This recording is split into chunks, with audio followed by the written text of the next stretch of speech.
And what's going on, everybody? Welcome back to the Texas Longhorn Football Channel. I'm your host, Anwar Richardson. Clearly, I'm not Jeff Ketchum. I think you guys will be able to piece that one together, even though you do have a bald head connection. Jeff's out this week, but we still have got Alex Dunlap here.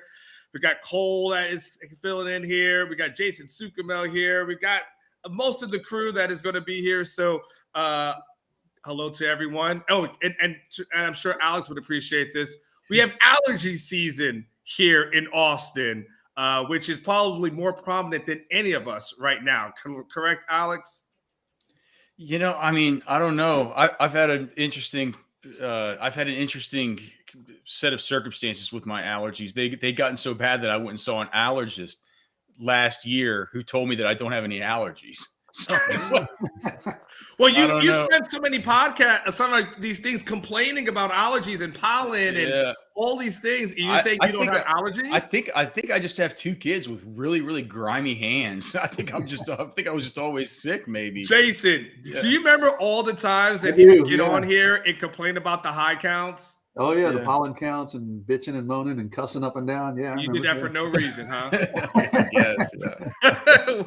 Well, congrats on wasting all our time there, Alex. But we'll promise not to waste any of your guys' time.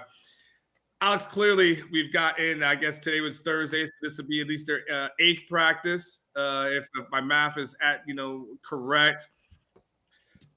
I'll start general, Alex. Just some of your thoughts on what you've been able to see, and we won't get into the limited availability. Well, unless you want to rant on that early, but I'll let you do what you want to do. Just give me your thoughts on where you think everything is. At least 8 practices in. Yeah, I think it gets people turned off whenever we complain about the media access. So I'm not going to, as much as I would really, really love to. You guys get enough of that in our back channel Slack conversations. Yes. Dude, it's a lot to, so 8 practices. So I guess we're better than halfway. We're past the halfway mark. It's probably about time to begin making a few conclusions about, the narratives that we're going to kind of take out of this spring period and move forward on through the doldrums of the summer as we get ready for fall camp. And I think one of the things that I'd be interested to hear what you guys think. I think one of the things is just sort of a lack of any kind of clarity about what's going to happen at the quarterback position. I kind of figured by now there would be somebody. I kind of thought it would be Quinn Ewers who would be really ascending to where we're kind of talking about him saying like, hey, they're still splitting reps in practice, but it's looking like Quinn is kind of, there's some momentum there with him, and we could see it easily coming into the summer, carrying that momentum and into fall camp. And, granted, we don't get to see much of practice. We do talk sparingly with sources about what happens to these other practices, but I don't know about you, Anwar. I know that the people who I talk to, they're kind of mum on the quarterbacks. They'll talk about other stuff, but like everybody wants to know about the quarterbacks. I think that they kind of know that they don't give us much red meat to toss out as far as those guys, but it just doesn't seem like there's been much news. And I think that that's kind of an interesting thing. I think with, if we just look at kind of the different position groups, I feel like one of the storylines is, that the depth along the offensive line. This is an offensive line that's having to basically right now run out a walk on with the second offensive line group. I feel like, and we talk about the offensive linemen coming in, 6 more of these guys coming in. It's like those dudes are going to have to make immediate. That's one thing that's one idea that's really cemented itself for me through this process. Is like those guys are going to have to come in, and most of them are going to have to be immediate 2-deep guys. So they're going to get thrown into the fire quite a bit. I think the whole thing with Jatavian Sanders has been interesting. He's come in and been everything that people had hoped by all accounts, and by everything that we've seen there at the tight end position, kind of finding his way. And there are other guys who, Isaiah Nayor, I'm not sure that he's come in and really lit things on fire the way that a lot of people had hoped. As far as when we look at wide receivers, you hear mainly Steve Sarkisian talk about guys like Jordan Whittington, Xavier Worthy, these types that have kind of been around for a little while. On defense, I think that probably Jalen Ford and his emergence. If you've been watching the YouTube channel when Serenity does her interviews, we've had these players kind of talk about Jalen Ford, how he's been looking out there working with the ones. That's been sort of an interesting revelation. And then I think it's safety. It's been it looks to me like Keaton Crawford is the starting safety opposite Anthony Cook. I mean, at first we're just like, well, is this one of these things where he's rotating in? I mean, once again, I'll have a few practice notes today. I don't know. We'll cobble together what we can and get it up on the site. But he was back out there again with the first group. That's something I find is kind of interesting, something that I talked about in my column last week. Kind of weird to see that there's two guys who used to play outside corner, and Anthony Cook and Keaton Crawford, looking like they'll come into fall ball as the two guys with the odds-on favorites to be starting at safety. I think that's something that gets a lot of fans excited and kind of harkens back to the days of Dwayne Aquina whenever he would transition those corners back to safety and find a lot of success doing that.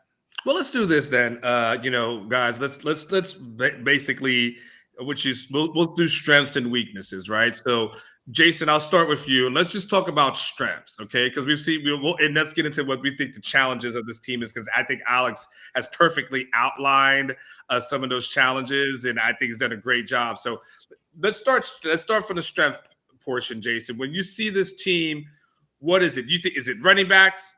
For you that you're like that's the absolute strength, or is there another position that you say that's it?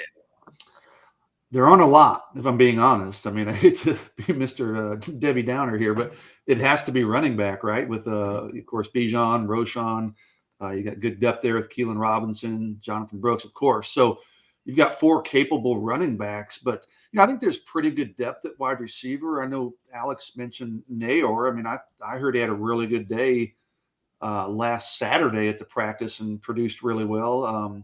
Casey Kane supposedly did some nice things. So, you know what you got. If Whittington can stay healthy, we talk about him, of course, and Sark's talked about him a lot. And then, of course, Xavier Worthy is Xavier Worthy. So I think there's depth at the skill position. That would be a strength. Defense, man, yeah, I do think there's talent in the secondary. I've been a Keaton Crawford fan since he was in high school. That guy was, I thought, an elite high school player. So I like that they're finding a way to get him involved and getting some extra athleticism at the safety position by moving him. I think could be a strength. So I think there's talent in the back end of the defense. Still think there's a lot of questions in the front end of the defense. And I know we're talking about strengths, but I just wanted to kind of piggyback real quickly off of what Alex said. If you're asking me what's my biggest takeaway through the first half of spring ball, I thought about this, guys, as the three of us, Cole is in the Dallas area, of course, as the three of us were leaving practice on Tuesday. I was kind of, as I got in my truck to drive home, I was going to ask y'all, Anwar and Alex, are y'all more confident now or less confident than you were 3 weeks ago? I think 3 weeks ago, we all would have predicted Quinn Ewers was going to be the starting quarterback at some point, right?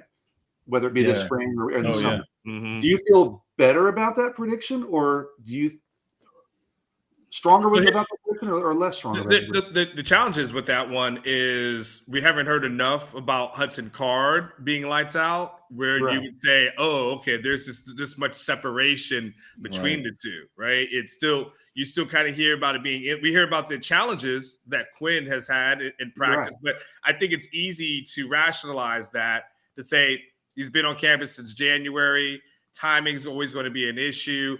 Of course, he's going to make some mistakes here and there. And so when I hear this stuff about Quinn, I feel like for me, Jason, if I'm hearing this in August, I think to myself, okay, panic button, because it's a problem. So, that's the thing. But what I would love to have heard is that Hudson Card is playing lights out, and all of a sudden you're saying to yourself, man, what the hell? This could get interesting. And you're not hearing that. So that's for me. And when I hear this stuff about Quinn and I hear about his challenges, for right now, I don't get myself like overworked about it. I was curious to see what Alex thinks. Well, I mean, I guess I have to. I thought the Quinn Ewers would come in and he would be in the black quarterback jersey, and he would be out there with the first team. Like that was my prediction right off. You guys said, nah, man, it's going to be Hud and him. They're going to be rotating in. I mean, and you guys got me to kind of come around to that. You said, well, yeah, they're not going to give this the look like somebody's just handed the job, even though it's like, if you look back at what Hudson Card did last season on the actual football field, I mean, I just always had the question. It's like how much, not how much respect do you deserve, but how long do you deserve to be considered the incumbent whenever you don't, you haven't really shown much in an actual game setting, right? When I think about practices, I think about how Sarkisian, came in last year, really impressed with, and you remember his opening press conference. He talked about, Casey Thompson in that game was that versus Utah in the Alamo Bowl? Was that Utah? Colorado. I almost forget. Colorado. Colorado. Okay. Colorado. And it seemed like he was like, did you watch that game? I feel like we got a pretty good answer at quarterback, stuff like that. But then we get into spring, he sees how Hudson Card is in practice, and he sees he feels like he's just kind of scratching the surface there with Hudson Card. Hudson Card gets in the games and he doesn't look like he looked in practice. And so I think we should keep that in mind, that Hudson Card's always been a pretty good practice player. He's been, I mean, he was good enough last year to where Sarkisian was intrigued enough to name him a starter. So for Quinn Ewers to come in and not get rolling the way that I had expected, maybe I should have thought about the fact that, well, Hudson Card not only has another year under his belt, another year in this system, but also the fact that Hudson Card looks pretty good in practice settings, So when I take those two things, and sort of juxtapose them, I guess I maybe feel a little bit less, I feel like the scales tip me a little bit less confident in the fact that I believe that Quinn Ewers is going to eventually be the starter. But here's the good thing. I mean, Quinn Ewers is eventually going to be the starter, right? I mean, I think that we all still believe that. Jason, you still believe that, right? It's just a matter of believe it, but he hasn't taken the world by storm. And again, like Anwar said, you can rationalize it, right? I mean, he hasn't been in the system. It's a new system, blah, blah, blah, blah, blah. But he's, we kind of check around practice sources and he's making mistakes and turnovers and threw a pick six to Jamison on Saturday. I think the weekend before that, he had multiple interceptions thrown. So I do fully expect, Alex, that he will win the job at some point, but he hasn't separated as much and as quickly as I certainly anticipated that he would. And before and I know I'm kind of sidetracking the Modcast here, but if I hop off this Modcast, you guys can explain. I've got an interview I'm waiting for at about 12:30. So if my screen goes black, all of a sudden people, I'm trying to gather some news that hopefully will be good news for Texas that we'll have this. Okay, which we will have in the war room this evening? Maybe you got to see how the conversation goes, Anwar, and I don't want to steal anybody's thunder, but maybe probably keep your eyes open on the war room. Yeah. Okay. A teaser alert. Jason says huge breaking news for Arch Manning in the war room tonight. He will have this evening. You heard it from Jason Suchomel. I think that's exactly what he said. Cole, I know you're our recruiting guy. I don't want to exclude you too much from the conversation here, but let me ask you a question, and I think that you might be able to answer. How could Sarkisian trust what he might see from Hudson Card in practice this offseason, knowing that he believed it last year, but when the bullets started flying, he saw something totally different? Is there anything in your point of view that you think Hudson Card could do in a practice setting that would give him the confidence to say, okay, let's do this again, let's run it back? Or will he be so gun shy, in your opinion, to try to do that again, knowing that he believed it last year, he thought it was there, Arkansas happened, he then makes the quarterback change, and he stays with Casey, pretty much obviously the rest of the year? Yeah, that Arkansas game is kind of hard to forget. He struggled big time on the road, but that was really the first hostile atmosphere that he had the opportunity to play in. But to answer your question, I think Hudson just has to, dominate, practice. He has to look really good in the spring game.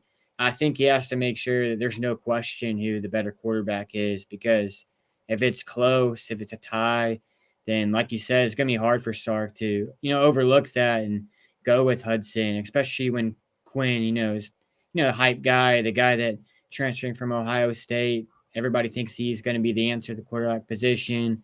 He has more eligibility left, all that kind of stuff. I feel like would give the edge in Quinn's, favor if it's even close. So I think Hudson just has to leave no doubt.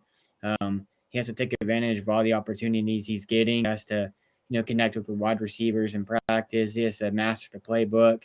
Because I think if there's any, question, like you said, it's going to be hard for Sarkisian to overlook that. He put his trust in the Hudson Card. He was willing to, go down with Hudson Card at the beginning of the season, quickly, change course on that. But I think Hudson just has to leave no doubt out there. If it's even close, I think Quinn's going to get the, starting job, and it's going to be hard to, question that. I have a question. Jay Andrews has a question. I'm going to throw this to you, obviously, Jason, because you are team league. Is there any thoughts? Obviously he threw a little bit. He didn't throw. Wouldn't put in a Maalik. Wasn't put in a setting where he could potentially get hurt. So it's just being able to throw a little bit. Is there anything that you think, Jason? Do you see any scenarios where, okay, maybe Maalik, gets a little bit of practice, maybe he throws a little bit in the spring game, maybe not, but any scenario where you feel like he could come in the fall and really push for some playing time, or are we basically saying because of the injury that Maalik Murphy had that we're just going to have to eliminate him from the conversation this year? Yeah, listen. I'm a Maalik Murphy fan. There's no. I came to you. I'm not even talking about as a player. I just love Maalik Murphy as a guy, right? And I am a fan of him as a player too. But to answer your question, Onward, I don't think there's any chance. It would have to be a total collapse by the two quarterbacks in front of him for Maalik Murphy to have an impact, I think, as a freshman. I mean, he did enroll early, but you said he's coming off a foot injury. He's just getting out of a boot. He was on a scooter when he first enrolled back in January. So they're going to bring him along extremely slowly. Even Tuesday when we were at practice, he's out there with the quarterbacks finally, but he was, in just the little drills we see, he was, I guess, fifth behind Ben Ballard and Charles Wright, of course, and then the two co-starters, if you will, as well. So I don't think there's a scenario where he can unless he just lights the world on fire, sets the world on fire next fall camp. And the other guys, I think, would have to take a major stumble. So, yeah, I don't think this is going to be Maalik's year in 2022, but he is immensely talented. So who knows what the future might hold for him. I think an interesting. I'm sorry. Go ahead. But I think an interesting kind of spin-off to that is what if Maalik was healthy? What if he was healthy? And because if you just think about what we're hearing from practice, what we've seen from practice, no separation between Card and Ewers, right? No, what would the chances be that we go out there, we see a bunch of just, a few dimes from Maalik Murphy, and all of a sudden people in the media start talking about, hey, is this, could this be a 3-quarterback battle? We talked about it coming in. We said, well, maybe this kind of makes it easy on Sark because he doesn't have to pat Ewers' hand and Hudson Card's hand the whole time because Maalik is kind of out of the picture, right? It's like these guys know that they're probably both going to have to play, right? And so keeping them on the hook, avoiding the portal, all that stuff that, is largely not an issue. So what I'm talking about is completely hypothetical. But come fall camp, if these guys don't separate and stuff like that, I think it becomes a little bit less of a hypothetical. I think at the very least, Maalik Murphy this year, when he comes back healthy, you see the way he looks out there, dude. He's a big, strong kid. He's got a good arm, the limited footwork stuff that we've been able to see him do. I mean, he looks okay out there. At the very least, I think that Maalik Murphy, by the time we get to fall camp, it could be good timing for a dude like that to start maybe pushing a little bit. Not saying he's going to take over a starting job, but I do think that the dynamics of this quarterback battle might have been kind of interesting and gotten a little bit weird by now if Maalik Murphy was indeed healthy, just because we're not really hearing buzz on either of these quarterbacks. And there was somebody in chat that said, well, maybe that's a good thing. If there's not that much separation, who knows? Maybe they both kind of look good, and the lack of Kool-Aid and the lack of buzz might be something that could help. But I feel like if things would have happened just a little bit differently with that foot injury, we could have a little bit of a different conversation here about the quarterback battle this spring. Before we go, Jason, before you go off, I want to ask you a question, and Alex, I want you to be on deck, so you're going to come and follow this. The one thing we have heard and one thing we have seen, obviously, through our sources and through our eyes, is that we've seen an offensive line that has struggled throughout the spring.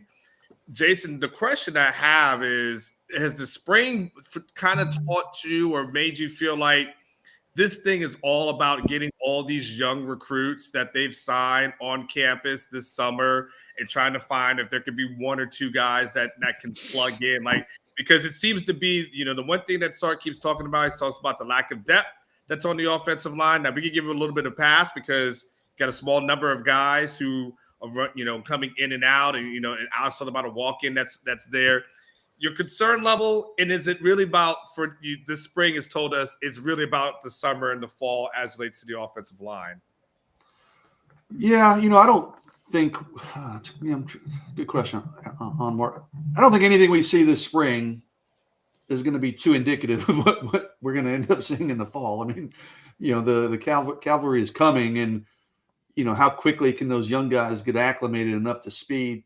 That's sometimes tough for offensive linemen, more so than most other positions, but they're immensely talented, and there's just not much depth in front of them, right? Not much proven depth, certainly. So, there's a chance for guys to make strides, Andre Carrick and guys like that to make strides this spring and make an impression, but they're going to have to do it all over again. I think the table totally resets when those young guys come in the fall. So, it's almost like this spring to me for the offensive line just feels like we're just biding time, and then come August, we'll just kind of hit the reset button and start all over again and let the best guys win the job. Before you jump in, Alex, hold on 1 second. The question then becomes, when we know the offensive line is having these kind of challenges, then on the flip side, do you buy what you're hearing about from the success of the defensive line? Or is that kind of an asterisk for you based off of where we know where the offensive line is at? Hey, fool me once, shame on you, right? Fool me twice, shame on me. So, no, I'm not buying that. I got to see it from the defensive line against a different offensive line. We thought last year we were, and I was guilty of it too. I remember talking to a source that went to a practice. He's like, this is going to be the best defensive line since, I don't remember what the terminology was. So I reported, oh man, this defensive line's amazing. And then we do see him in the fall, and the defensive line didn't do a whole lot of anything. So, if I hear that the defensive line is dominating in practice, and we have heard that a couple times, I'm putting a big asterisk on that report. Yeah. Okay, back to you, Alex. Well, I was just say there's this commenter in the chat, ZS77, saying the only thing worse than a true freshman at quarterback is true freshman at offensive line. And to him, I would say some of the best offensive linemen Texas has had over the last few years have been over the last 7-8 years have been guys playing as true freshmen. Like Connor Williams as a true freshman was awesome. Patrick Vahe might have been better as a true freshman than he was in his junior season. So beggars can't be choosers right now with the offensive line at Texas. You want to pull up some grades? You want to pull up some grades real quick? Do you have it in front of you, Alex? Or I can pull it up. Yeah, I mean, just if you. Yeah, give me a quick second. Yeah, if you want to. I'll filibuster. So you guys who don't know, if you're not a member of Orangebloods, the one thing that Alex Dunlap does every single week during the season is he breaks down the film in the way that you don't really see people break down the film. What Alex actually does is he looks at every single play and he grades guys on both sides of the ball for every single play. Takes him days to do it, days to get it done and accomplished. And then he compiles this crazy Excel sheet, spreads, I don't know, weird, whatever. But it's an amazing, enlightening thing that no one else in this market does. And then probably by like Wednesday or Thursday, there's an offensive and defensive breakdown where he'll break down how many plays the guy has been in. He gives the grades of the play. He's got historical analysis and data that's his own thing. It's not borrowed from it. It's all original. So if you are a member of Orangebloods and you really want to go deeper than just YouTube, Twitter, this and that, but you really want to learn about the team that you love and get this kind of information, what Alex is about to show you is going to be we're going to go behind the curtain and see exactly what I'm talking about. Are you ready, Alex? You have Yeah. Thank you for the filibuster, man. Okay, we ought to elect you to Congress or something, man. You can talk and talk and talk. Okay, so when you look at the disruption that I'll chart for every play for the offensive line, I look at sacks allowed, quarterback hits allowed, quarterback pressures allowed, run stuff's allowed, which is run stuff is just basically wherever, you can tell what the assignment is for the runner. The runner has to divert from his original, lane or hole gap assignment, et cetera. And also penalties accrued. So this year, basically, the best guy in the snaps per disruption allowed was Junior Angelau at 41. We had Derek Kerstetter at 35 snaps per disruption allowed. Then you had a bunch of these guys from like 23 to 30, right? And none of these dudes that we're talking about were, true freshman types of players, okay? So if you look at just some of the true freshman seasons of the 62 offensive linemen that I've done as far as their overall seasons, right, dating back to I think 2013.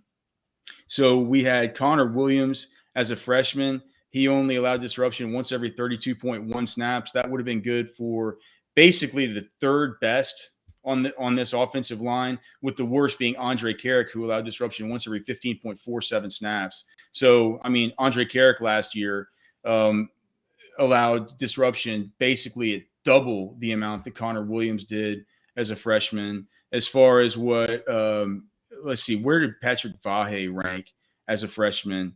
Derek Kerstetter was at 20.7 as a freshman, so not great, but, certainly not as bad as a Carrick, and right there along with where Denzel Okafor was this year at 22.27. And then look at Patrick Vahe as a true freshman, 27 snaps per disruption allowed, which would have put him this year, it would have put him above, Christian Jones. It would have put him above Denzel Okafor, would have put him above Andre Carrick, and right there in the same pocket as like a Jake Majors. And so I don't think that people should be worried. Like I said, maybe if this was like an Alabama offensive line, or, an offensive line that was, seasoned with some really good players like Oklahoma was, not this last year, but the year before, the Creed Humphrey year, I think that, yeah, you would be worried about a freshman offensive lineman coming in here, possibly starting and really just penetrating a ton of it. There's a ton of this two deep that's going to get blown up when these true freshmen get here.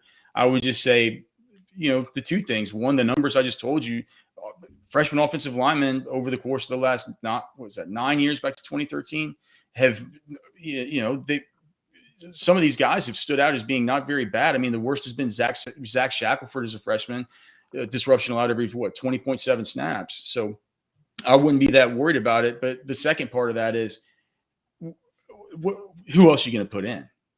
What else are you going to do? What's the opportunity cost?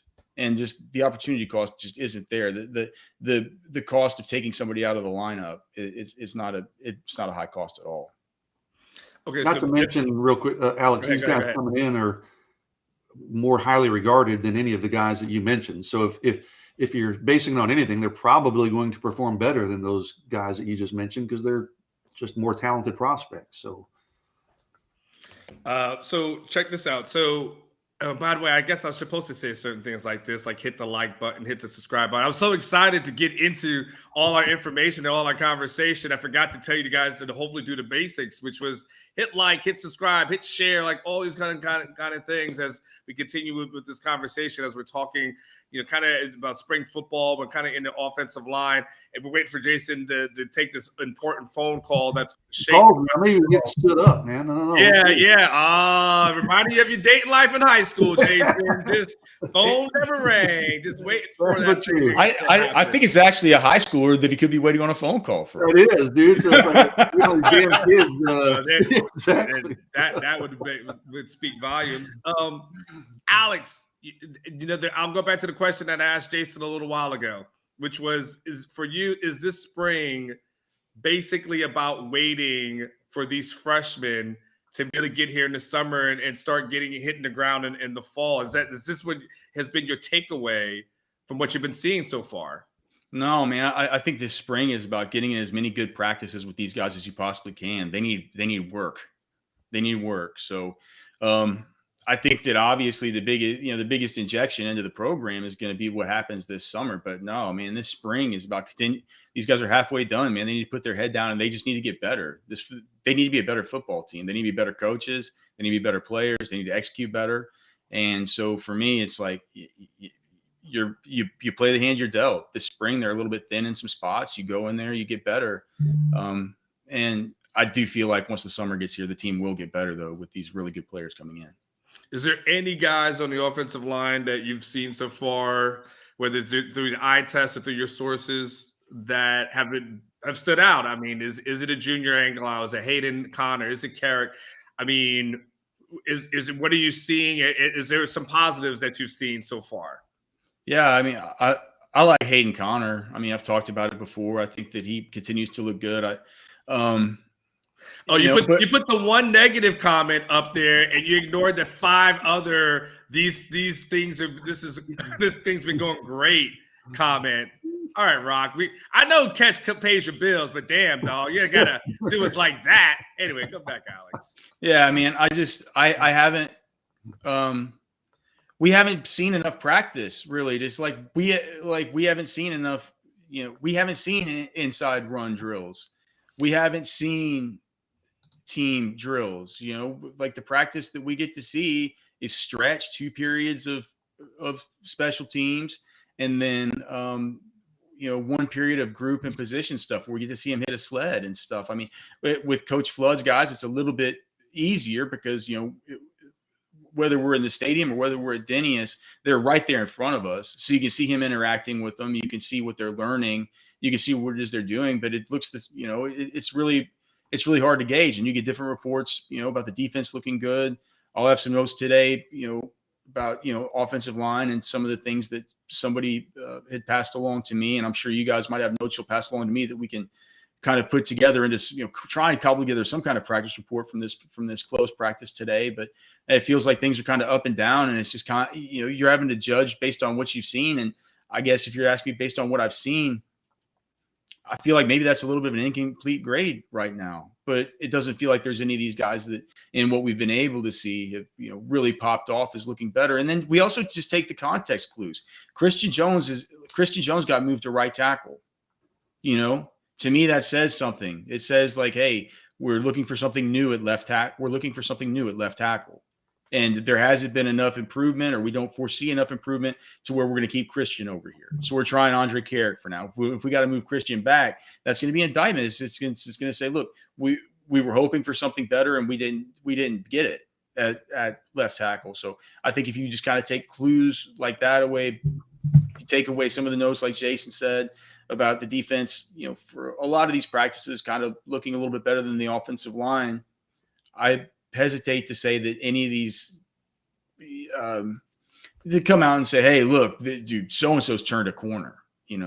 I just say with Hayden Connor, I've always kind of thought that he looks good. He's a really coachable kid. He's really big and strong. He was good in the run game last year. And I think that, he'll continue to improve. I mean, I'm expecting him to improve. And that's what I base my relative bullish sense on that guy on. Hey, I got to jump in. I've been waiting a week for this. Okay. I just saw that our man Money Out to Anus is in the Modcast. He's 30 minutes late, Money, but you made it. Breaking news, Money. You've asked for it for a month. DeRicky Wright, the linebacker transfer, going back to Vanderbilt. Texas is not in the picture. Money asks me about that dude every single week. I finally was able to talk to a Texas source, and they said, nope, not happening, man. He's going back to Vanderbilt. So there you go, Money. There's your DeRicky Wright update you've been asking for about a month. So. Well, something to be said for consistency, and there's something to be said for one of the best handles that we've seen for a while. Jason, as we was talking at, I think it was also the offensive line conversation. I think back, we're actually earlier about like positives or strengths. Is Johnny Barron, is he kind of the MVP? There's my call, fellas. Hey, I'm gonna bow out. So there's my call. Oh, well, there it is. All right. Later, fellas. Alex, I'll ask you what I was about to ask. If we start thinking about if there had to be a quote unquote MVP of the spring, is Jade the guy that gets the vote for you? Well, I mean, he's certainly. Look, that was always going to be a tough deal with who was going to play the 2 outside corners. With you had Deshaun Jameson, you have Ryan Watts coming in, but Jade Barron last year was good. Jade, we've talked about it. I think we've talked about it here on the pod before. Maybe I've just written about it, but if you just look at Jahdae Barron from last year, as far as his completion percentage allowed when clearly targeted, I mean, he only allowed a completion percentage of 30% when clearly targeted, which was best out of any of the other cornerbacks. I mean, I mean, Josh Thompson's going to get drafted in the NFL draft. He allowed a completion when clearly targeted 65.22% of the time. Deshaun James and Andy had 2 coverage burns on 442 snaps. Deshaun Jameson allowed us a 64% completion percentage when he was clearly targeted last year. He had 3 coverage burns. So I think that, golly, as I'm looking at it, Josh Thompson missed 12 tackles last year too. That's hard for me to believe. Jahdae Barron only three missed tackles last year. So whenever he came in and towards the end of the last year, he was really looking good and like somebody who was poised to take a step up. That was going to be hard to Watts, Jameson, Jahdae, who's going to be the starters at corner. I never really thought about the fact that he could step into that nickel role and really fill in like he has. So I feel like he's been, what did you say, the most improved to the story of maybe? Yeah, I mean, if you say the MVP of the spring so far, I mean, as we're 8 practices in, I mean, his name comes up a lot. I mean, he passes the eye test. He's smooth as silk when he's out there. I'm curious if you had to say, if I had to do an MVP, would he be in that conversation? Maybe. Or just most improved. Because an MVP for this kind of deal might be the most improved, right? Because it feels like we talked about Crawford earlier. You got to talk about him going into a guy that's looking like he's probably in line to at least have some runway here to start at one of the safeties. I think you have to talk about Jatavion Sanders. I mean, I keep bringing him up, but he's an awesome prospect and an awesome player who just didn't seem to be able to put it together last year. Now he's the first guy running out there with the first group, So I think that, he's somebody we could talk about. I'm, trying to think about others. I mean, Jordan Whittington gets all the talk from Sarkisian about how the receiving core kind of rotates around that guy and what a big part of this he really is. So I would consider maybe him part of that. What about Jalen Ford? Does he rank at all? Is he in the conversation? I think you would have to talk. I mean, we're talking about the guys that have sort of been the stories of spring. And I mean, I don't think you can write the story of this spring halfway through without kind of mentioning Jalen Ford and his ascension. It looks like he's, talk about a runway to starting. He's certainly on one, especially based on the way that his teammates talk. Your teammates don't come on here with serenity in these interviews and just talk up a guy that's not good, that they don't think is going to be like a starter, right? Yeah, it's like who's impressing you? They're not going to talk about some third team dude. So I think that Ford is certainly somebody to consider. I'm trying to think who else. You know what one interesting thing is over at the strong side defensive end. So not the one that Ovi Ogwofu and that Justice Finkley and those, like that edge rush spot, but the other one that Alfred Collins played some last year, Jacoby Jones played some last year, what they call the jack end.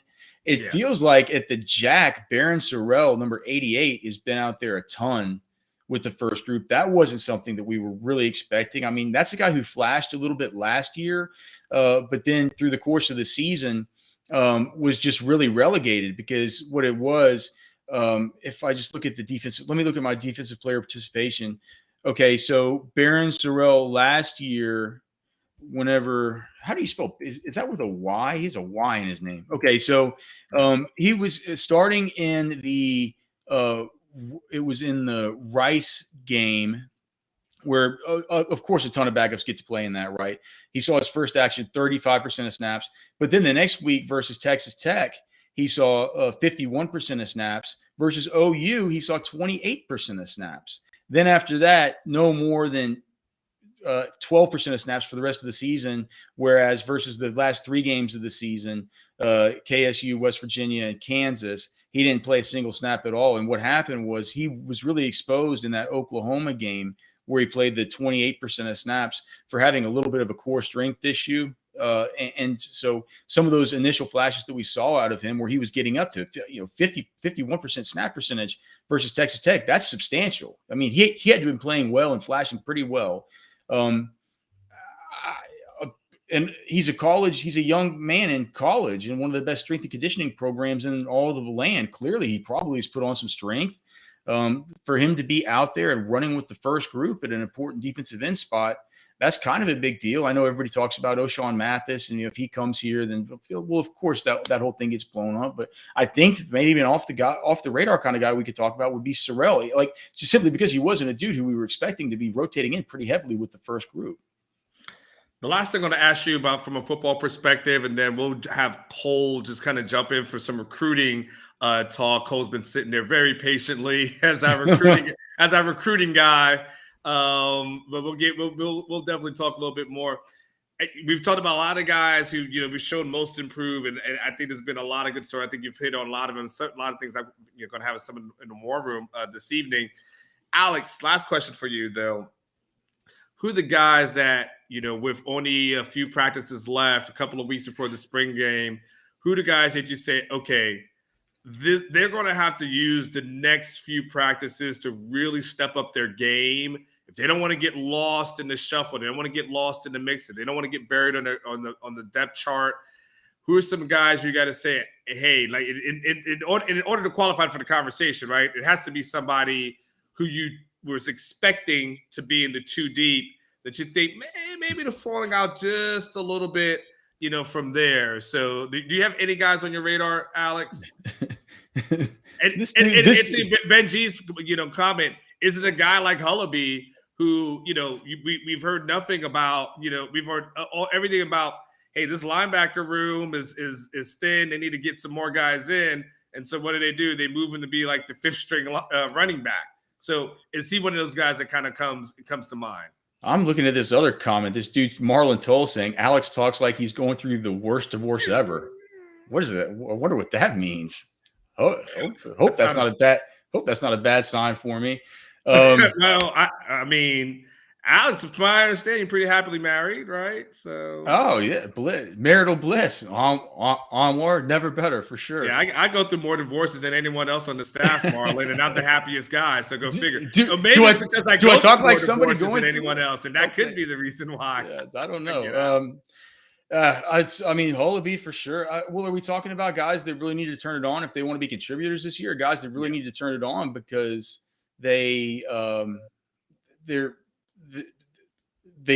it's now or never, period. Mm-hmm. Which one is it?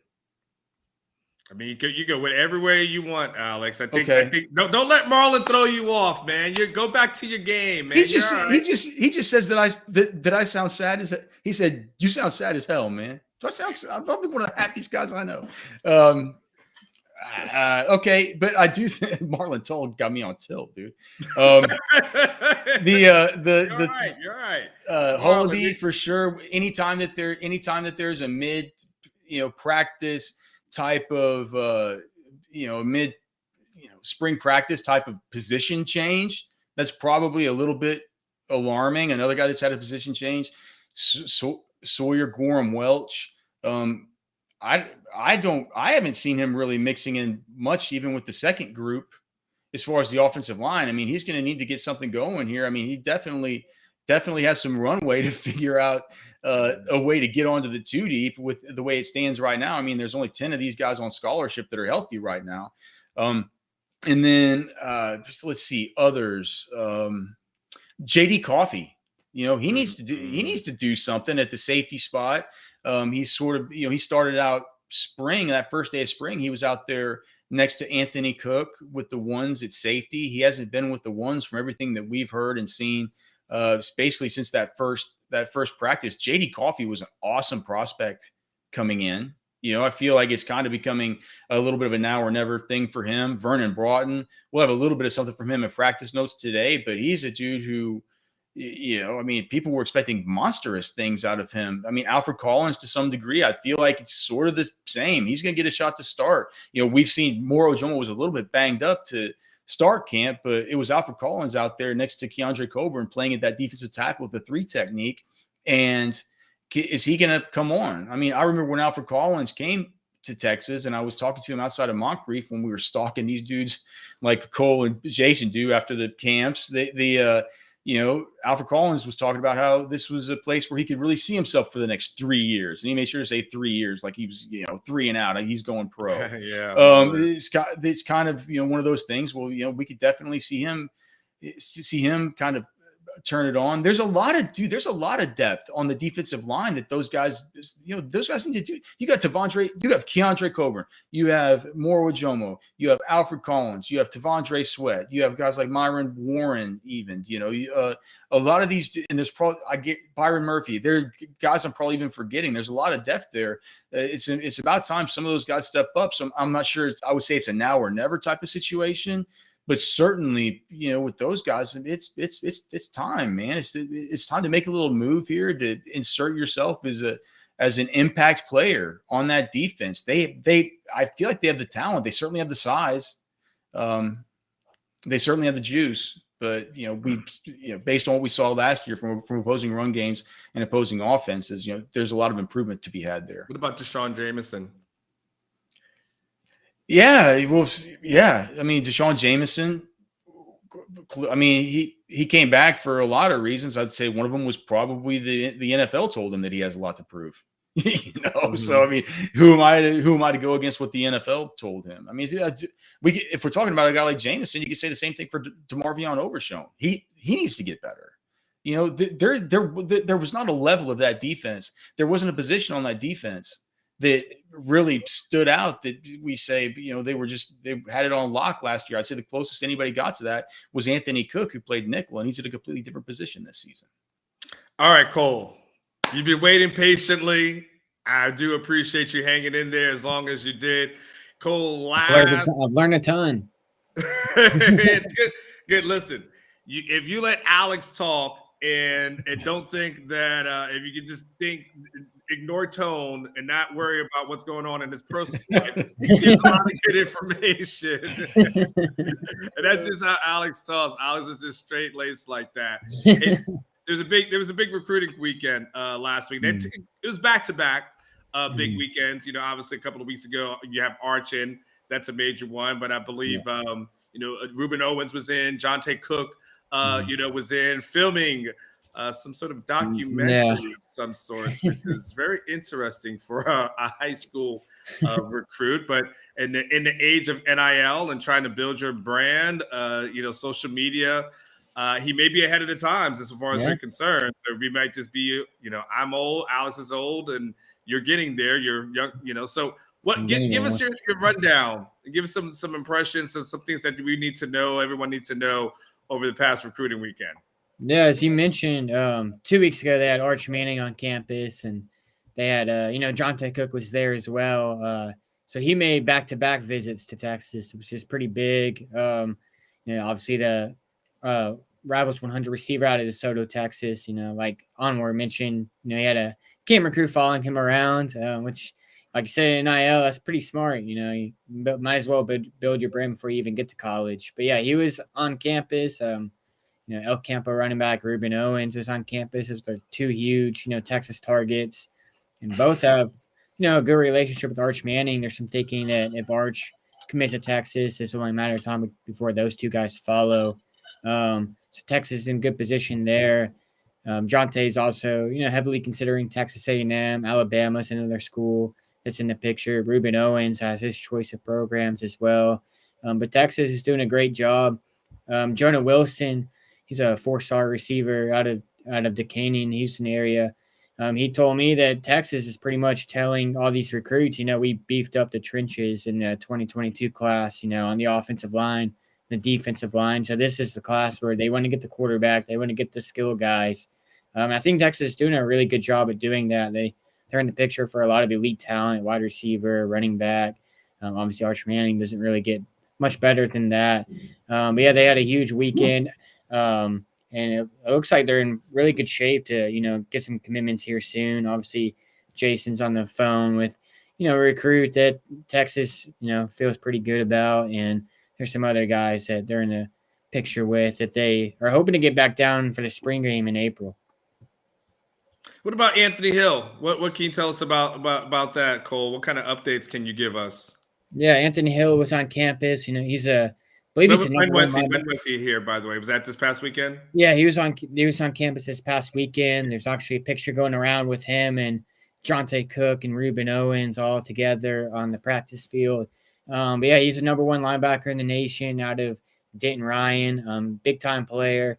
One of the more impressive players I had the chance to see last year. He plays running back on offense. He looks like he could be, an elite recruit on that side as well. But sideline to sideline linebacker, hits really hard. One of the biggest hitters in the state. Can cover, receivers, can cover running backs, has great speed. Definitely on top of the board for the Longhorns in that regard. But, he told Jason that, Jason spoke with his dad actually, and they got the impression that there's a different attitude, around Texas at practice.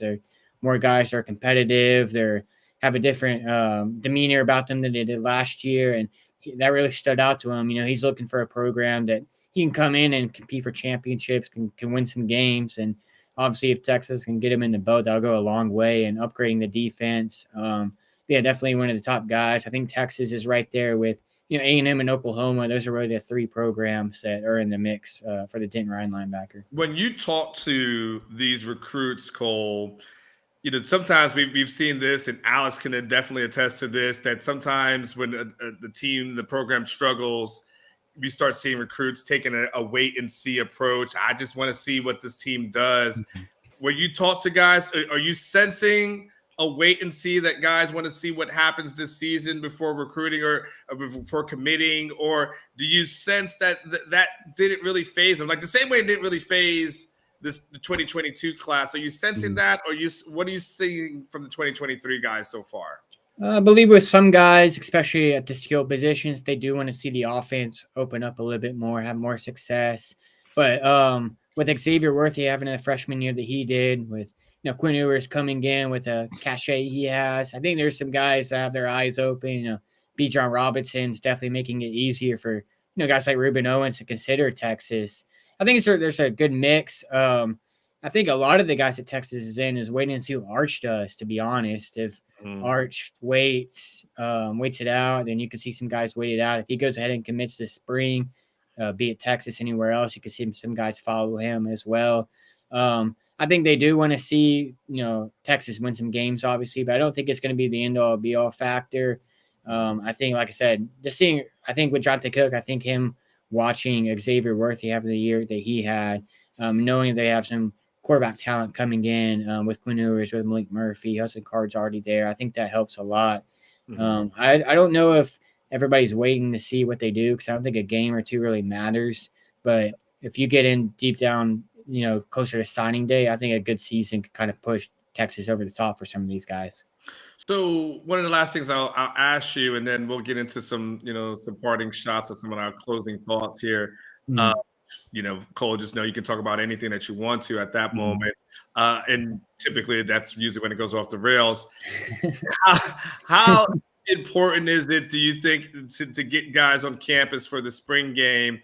Or did you sense, because one of the things I was sensing from, my reporting, especially as relates to Manning, is that it was more important for them to see a practice and see how the structure of the team is, see how it is day to day, more so than a scrimmage. That was way more important. And now when you tell me, like, hey, these are back-to-back recruiting visits, years ago used to be get the guys on campus for the spring game. So is that still important from what you're sensing in your reporting? Yeah, I mean, I think it's always a bonus to have these guys on campus. One, to be around the staff, but two, also to be around each other. They made an emphasis on getting Jonte Cook in 2 weeks ago because they knew Arch Manning was going to be there, and having those guys around each other definitely pays off. But I think everybody goes about it differently as far as what they get out of the visit. Like you said, Arch Manning wanted to see how they just operate, day-to-day practice, how they handle all of that. I think the bigger thing is, like I said, just getting all these recruits around each other, getting them familiar with each other, seeing how the team and the players, handle themselves in that kind of atmosphere is pretty big. As many times as you can get these guys on campus, it's huge. A&M is going to have a huge recruiting weekend. This weekend, they're having their spring game in College Station. I think a lot of this time is just getting all these guys around each other, around the coaching staff. The more times you can do that, the better. About the very last thing is A&M. Is A&M going to be? Is A&M kind of a problem now as far as in the state of Texas and recruitment? And I guess it might be an obvious question when you finish with the number one class, but is that something that you see potentially sustainable? And as you're talking to guys, do you hear more A&M in conversations now than maybe you heard last year? Yeah, I mean, I think everybody was impressed by the class that A&M signed. Just talking to some of the guys up here in the Dallas area, like DJ Hicks, who's at Allen. He actually just transferred to Katy Pato, but he's a number 2 overall player in the nation, defensive line. And I asked him how that class affects him at all, and he thinks it's actually helps them. Because they have so many defensive linemen in there that he won't have to get double teamed. He won't have to, there's more competition to bring the best out of you, kind of deal. And all the guys, some of the top guys other than Arch Manning, they're all, a lot of these are Texas A&M battles with Jonte Cook, with Reuben Owens, with Anthony Hill. All these guys have Texas and Texas A&M at the top, near the top. They're all in the same picture. So yeah, it's going to be, the Aggies are definitely going to be a thorn in the Texas side. It's just Texas needs to take advantage of the guys that they can get, which they're in really good position to do that. They just have to close. All right. Well, listen, let's go ahead and wrap this thing up. We've been almost an hour. Thank you for everyone who has been following us. Leaving comments in here. Michael doesn't put up the good ones. He only puts up the shade, but it's okay. I will address that behind closed doors. Now I'm just messing with you, Mike. Alex, give us a parting shot, man. Let's go ahead and send this thing home. Let's round third and go home. All right. Well, I brought into my home this week. Guess what I brought home this week, Anwar? A dog. Close. Chickens. Really? Yeah, I got chickens. I don't know how it was close, Alex. Built a chicken animal. Brought animals home. Yeah, built a chicken coop out back. I'm wondering how long until these things start laying eggs for me. They're still getting used to their coop and their run, I guess. So that's been an interesting thing to. So you built the chicken so you can have the eggs, essentially. Yeah, built them for that. Plus, I figured it'd be fun for the kids to go out. Are you going to be at a farmer's market soon? Like, am I going to see like Alex out there with like Alex's eggs, fresh eggs from Alex? That would be cool. I don't think so. We didn't get enough chickens to be able to have that much. There's only enough for around here. So, yeah, I see the comments here saying you got to look out for we definitely have coyotes and foxes and everything. I predator proofed the living hell out of that thing. I mean, I predator proofed it so much that my son he messed up his face trying to go in there and go into the chicken run and play with the chickens. So even like a little 4-year-old human that has an opposable thumb couldn't get in there, man. These coyotes stand no chance of getting in. And then my other thing is I had another car issue this week, dude. And I got to ask Anwar your opinion, man. It's like, if I got to buy a brand new AC compressor when it's coming, because we had that 97 what the hell's going on with a 97-degree day in the middle of all this, by the way? What was that on Tuesday? That was like hell on earth, man. It's just a good reminder of how things are going to be in about a month here. Yeah. But my AC went out on that day. It's been good since then. But I know once it gets hot again, man, my car's a 2004 Honda CR-V. It's kind of old. I've been trying to hang on. I'm just wondering at what point, it's like $1,200 to get this AC compressor.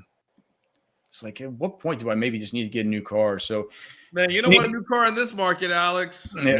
Definitely, no. The car would only be new to me, but that's the other thing. It's like used cars are through the roof. So I would just say the old Modcast line I'll throw out there, man. Any of you guys, I know we have our great Covert Hutto. I can't afford any of those nice trucks out there, man. Any of you guys out there, man, selling a old truck that I have too many miles on it or something like that, man, you can hit me up. Alex at rosterwatch.com, or you can get me on you can get me on the Twitter at Alex Dunlap NFL. I think I'm starting to get to where it's like these repairs are just adding up, man. It might be time to get something that won't be causing me this much trouble and heartache every single month. Alex, maybe that's why Marlon Toll thinks I'm sad. It's because of the car issue. Marlon, by the way, at the end said no matter what, your segment was straight fire. So he did give you props. at the end. I think he was just giving you a hard time. I didn't sense it. So Alex, so just so we're clear, Alex, you're looking to buy a used truck from somebody that's watching this video. I just want to make sure. Or if anybody has a car dealership or anything like that, you got like some kind of truck there that's cheap, that's like old but has low miles. I know it's a pretty tough ask, but just in case, man, the Modcast has definitely surprised me before with all kinds of interesting stuff. So you never know. All right, cool. All right, the request is there. It's worked for Alex. I have a steakhouse for invite. I could trade you some eggs. I could trade you some eggs once they start coming in. Cole, give us your parting shot. What do you want the world to give you? Yeah, to answer Mike's question, I'm not really sure if I want. I don't have anything in particular I want or need at the moment, but all free stuff's pretty good. Yeah, and that's hard to follow up Alex's parting shot, man. But I have to agree with you with car problems. My car is actually in the shop right now, so I definitely feel you on that. And the market is ridiculous with the used and new cars. But so if anybody can hook me up with as well, I would definitely not turn that down. But yeah. We go from talking football to asking people to give us cars. So ridiculous. I'm driving around the state, talking to all these recruits, it could come in handy. But no. So I guess my parting shot, I don't know if I have anything to follow that up with. But the Rivals camp will be up here in Dallas. Me and Suchomel will be up here talking to all these recruits, watching them go through camp, combine, all that kind of stuff. So we'll catch up with all of those guys. Supposed to be a lot of talent in attendance for that. So we'll have all that kind of information, updates and articles, stuff in the war room. All of that will be all on Orangebloods. So I'll be up here. And I see Mike's hating on my Dallas hat. I got to represent Dallas up here, but I'll take some Austin stuff. I'll represent the ATX. But yeah, I guess that's my parting shot. We'll have a lot of good content, a lot of good recruiting updates, stuff like that from that Rivals camp up in Dallas this weekend. All right. Well, here's my parting shot. It's going to be a little bit of a rant. I will warn you that I may have a little profanity in here. So if you have kids and you're listening in the car, now's a good time to just hit like and subscribe and then get off. Alex, Cole, and I think everyone who's listening would agree, some of the people who are the biggest pieces of shit in life are those who steal from other folks. And people who just take the stuff that you worked hard for and just don't want to, you're just, those kind of people who steal are some of the worst people in life. I mean, clearly there's murderers and stuff like that, but I'm just talking about people who violate you. So let me tell you what happened over the weekend. Son has his first AAU basketball game. Does incredibly well, by the way. I was really nervous about that, but did well. Coach has said to me, hey, he covered everybody, including the referees. Like, that's how happy they were. Incredible on defense. They finished in third place. I think, really happy about it. Team that they lost to in the first game by 8 points. Last year, they had lost to them by 50-3, right? So there's been progress. They've got new blood in here. We're feeling good. Mm-hmm. Somehow, some way, I realized I guess it was Monday, I was like, man, where's my son's iPad?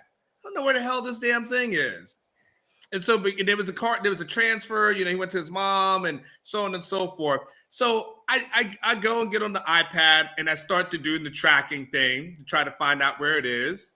And I realize it's on Monday and it shows me where the location is. And so I basically spent about 2 hours on Monday driving from one location, another location, because it kept pinging at different places. Sometimes it takes 30 minutes. Thought I may have zeroed in on it. Wasn't able to do it. Long story short is I don't have the damn iPad. iPad's gone. But here's the shitty thing about it. If you look at the iPad, that's locked at this point. I put the name on there on that, hey, lost iPad. Can you please call me? So on and so forth. Whoever this asshole is driving all around. When you see it, you see a little 9-year-old's face as a screensaver. So you piece of shit, that you've got a kid's iPad, a kid's freaking iPad. I even said, hey, willing to give you reward money if you just leave it somewhere. I'll go and pick it up or I'll bring it to you. Won't call the cop. Anything to that effect. You stole a little 9-year-old's iPad. For that, whoever you are, I wish nothing but evil on you for the rest of your life.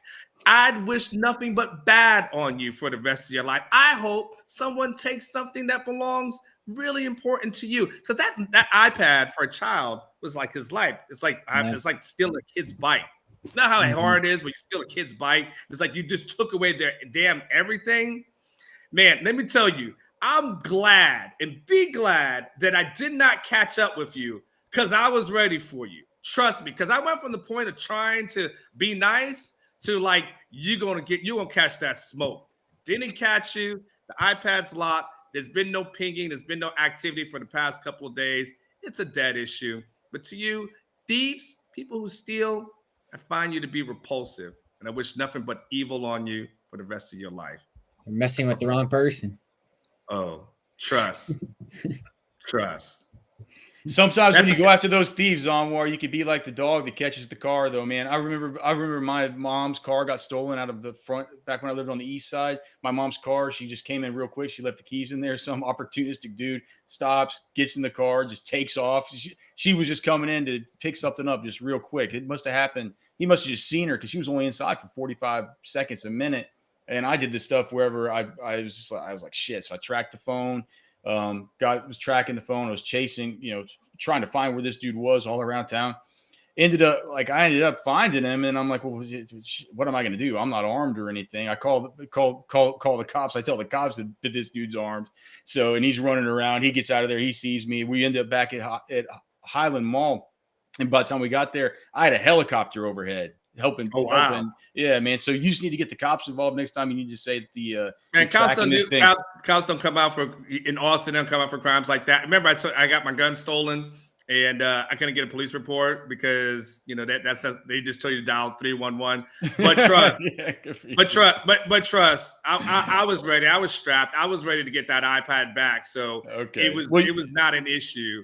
You wouldn't have been the dog. You wouldn't have been the dog that got the car if you were indeed packing. Nah, but at that point, I figured I had a good journalism career, and I was ready to, it is what it is. So anyway, got my son a new iPad. He's extremely happy. It's even better than the old iPad that he had. So, but I've still got this thing. I still see where it's at. One day, someone's going to turn it on. I'm going to find you. Be repaired. No, as we went down the dark path of Anwar's slight cray. Thank you for watching the podcast. I hope you guys appreciate it.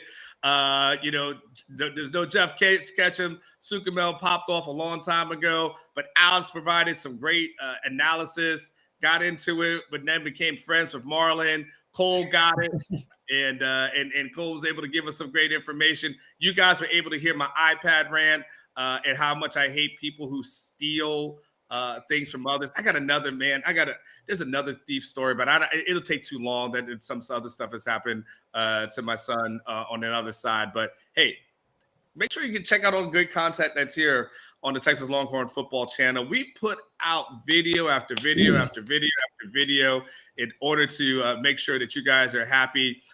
Thank you for helping us, supporting us. Man, we're going to have some great stuff leading up to the spring game. So make sure that you guys stay tuned. So like I said, like the channel, subscribe to it. I hope you guys enjoyed it. Until we talk next time. So you guys take care. Peace. Give me back my iPad.